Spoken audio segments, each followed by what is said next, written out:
Zopakujeme si nejdřív to, co jsme říkali si minule. Tak, začneme zase u věže. Věž hraje vždycky jenom rovně. Dopředu, dozadu, doleva a doprava. Nastaví se na pole H1 a A1. Má hodnotu 5 bodů a říká se jí těžká figura. Je to druhá nejsilnější figura po dámě, neboli královně.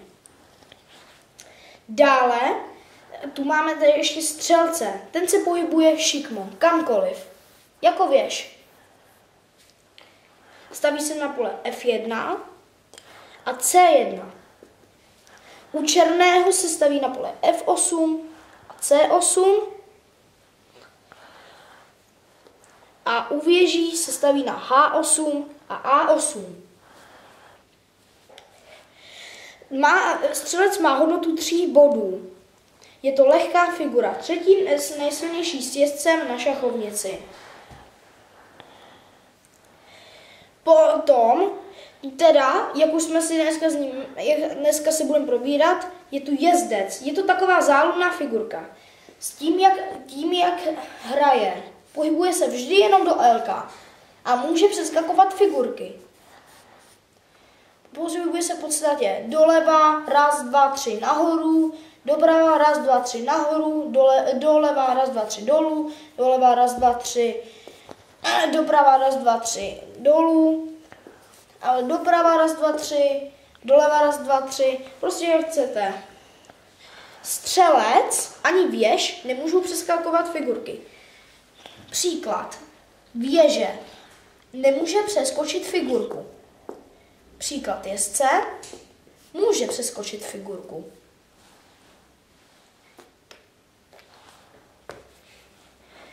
Tak. My jsme tady měli jezdce. Jezdec bere tak, jak taky hraje. Jako věž, kdyby tady měl pěšce, anebo koně, aby mu mohl sebrat.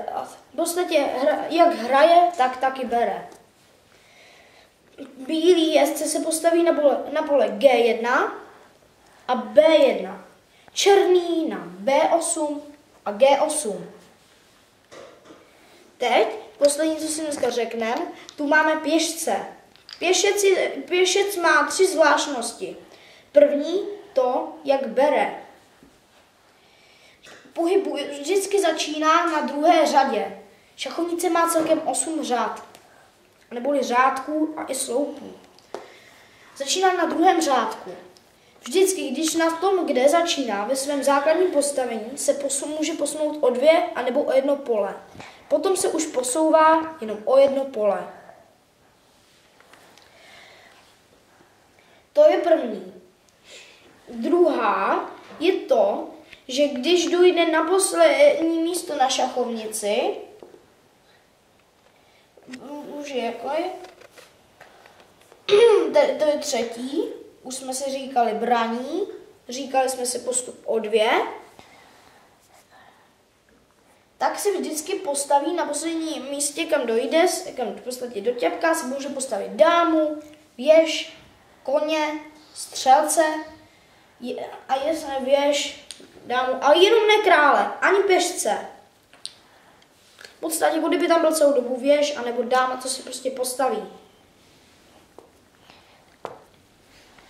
Pěšci se vždy staví na druhé řadě. H, G, F, E, D, C, B, A.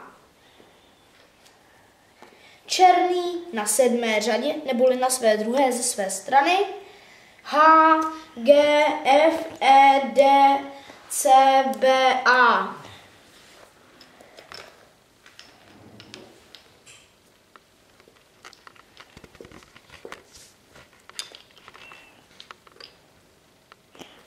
A to si myslím, že by mohlo být pro dnešek všechno. Asi ano.